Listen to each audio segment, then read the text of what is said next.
Kwa Farhan, yeah. Wakati umeingia mjengoni pale, ilikuwaje siku ya kwanza ndio unakutana na wale majamaa giant pale, yani mablaza, huyu hapa ndo Millardayo, ujue kiukweli ndio Twangala, ndio nani?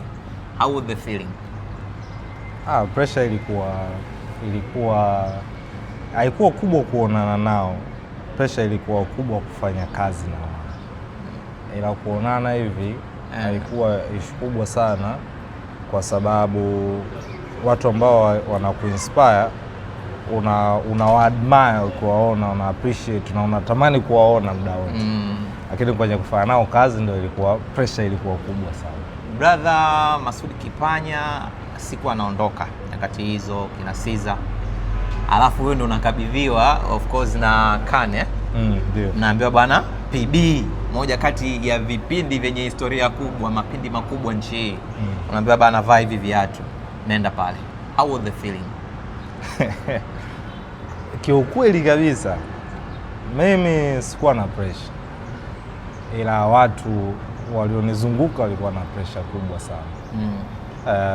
Mama yangu, baba, ndugu zangu, marafiki wote walisema bana, tumekuamini kwenye vingi sana, ila kwenye hili kiukweli acha tuwe humble kwako kwamba ni mzigo mzito. Tuna mashaka bora kwa sports sector. Lakini mke wangu hakuwa na pressure hata kidogo.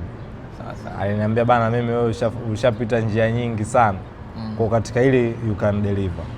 Mimi mwenyewe sikuwa na pressure kwa sababu kwanza kabisa nishakuwa na experience ya kuhamishwa vipindi pale Clouds. Nilienda kuandika makala, wakasema twende on air. Mara nenda XXL kapige njia chake, mara nenda Amplifier kapige page number 3, mara hivi mara vile. Kwa hiyo ikawa nimefanya vitu vingi sana pale. Yeah. Lakini kuna notion moja, msemo mmoja wanapenda sana kuutumia kwamba heavy is the head that wears the crown. Kichwa kizito ndio kinavaa kofia ya kifalme. Sawa sawa. Kwa ukiwa katika hizi, mimi napenda wanasema consequences of greatness is responsibility. Yep. Nikajua kabisa kwamba haitokuwa rahisi. Na nikajua watu hawatoniamini kirahisi. Lakini mimi siendi kufanya kama legend Masud Kipanya alivyokuwa anafanya. Naenda kufanya kama mimi ninavyodhani nitafanya. Nikasema sitaki kwenda kufanya kumprove mtu chochote kwamba nastahili kuvaa hivi viatu. Sitaki kwenda kuprove kwamba hamjakosea kunipa nafasi. Sitaki kwenda kuprove kwamba bana, ngoja niwaoneshe kwamba inawezekana. Nilienda kwamba professional growth curve yake inaruhusu kufanya makosa, kujifunza. Yep. Nikasema acha niingie, nikosee, nijifunze.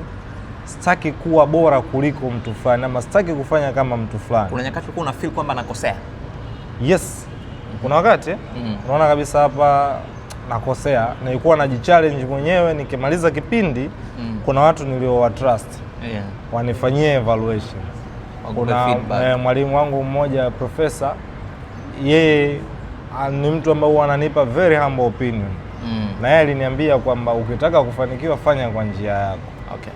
Fanya kwa hiyo nikawa napambana kufanya kwa njia. Kwa alikuwa ananikosoa kwamba hapa ni sawa, hapa sio sawa, hapa sawa, hapa sio sawa, na watu wengine. Lakini kikubwa zaidi, unaheshimu platform ambayo legends wameitengeneza. Yeah. Unashikilia kile ambacho wao walikuwa wanakifanya kwa maana ya misingi ya Power Breakfast. Lakini niliamua tu kufanya kwa njia yangu. Ulikuwa unaona mtandaoni tukiwa tunakupiga kwamba kipindi kimekufa kile sasa, yani wanaondoka mablaza wale, sasa hizi anaingia bwana mdogo huyu, kwanza amezoea mpira tu huyu. Yani, unaona hizo? Nilikuwa naona na nilikuwa napenda. Mimi na enjoy pressure. Una enjoy hizo pressure? I deliver best ikiwa na pressure kubwa sana. Mimi nikipigwa pressure, rafiki zangu wanajua huwa na deliver. Okay. Kwa hiyo dhahabu safi ile uoshwa kwa moto. Yeah. Kwa nilienjoy ile pressure kwamba hawezi kufanya. Nilienjoy pressure kwamba kuna gap kubwa lipo. Nilienjoy pressure kwamba kupitia hapa natakiwa nikajifunze, nikafanye ninavyoweza, nifike ninapotaka kufika. So ile pressure niliipenda, na invite sana pressure, na huwa spend ama si enjoy pressure inapokosekana. Marehemu Ephraim Kibonde alikuwa anaaminika ndio mtu mle mjengoni ukimweka kwenye mziki wa taarabu, yani zile anazofanya Gaya Bibu, Kibonde anatembea fresh. Ukimweka kwenye mpira yuko vizuri, ngumi nini, kila eneo yuko hivyo. Sasa hivi naona na wewe kuna njia ambazo unaenda, sitaki kukufananisha, lakini nadhani ndio njia unazotamani wewe kama wewe mwenyewe, bila kuangalia njia za nani. You are trying kuenda maeneo mengi, mpira, sasa hivi PB inabidi uongee siasa na vitu kama hivyo. Unawezaje kufanya hivyo? Unasoma sana au what is it? Kaka, kiukweli mimi sio mtu wa out sana. Ni mtu wa indoor sana, nakaa sana nyumbani. Kwa napata muda mwingi wa kusoma vitu. Na kusoma ilikuwa tangu zamani. Watu wengi wanaona kama mimi nilianza sports. Lakini mimi sikuanza sports. Nilianza kuandika tu articles kama articles. Sports kwa mara chache. So nikaja kugundua kwenye media kuna gap moja la maarifa ya vitabu. Unajua kuna siri nyingi kwenye vitabu. Kwa hiyo kinachotakiwa ni kusoma na kukipresent kile unachosoma kwenye vitabu. Kwa background yangu ya ualimu, kuwa mwalimu. Umesoma ualimu? Okay. Ile background ndio inanisaidia kwa sababu nakuja kugundua kwamba tulichokuwa tunakifanya kule ndio hiki, yani general uelewe vitu. Kwa hiyo napenda sana kusoma na huwa nasoma sana. Nasoma kwa muda mrefu sana. Nasoma, kuna wakati nasoma vitabu viwili kwa wakati mmoja, na naamini strength yangu iko pale kwenye kusoma. Kwa ndio maana nimeamua kupashikilia pale. Bana, nataka uende maliza, yani summarize ya mazungumzo yetu tuliongea, ili yasiwe kwa ajili yangu, yawe kwa ajili ya mwana fulani anayejitafuta. Inawezekana tu. Inawezekana ukiamini, inawezekana ukipambana. Kuna wakati huwa tunashindanishwa na mtu, lakini mshindani wako ni wewe mwenyewe.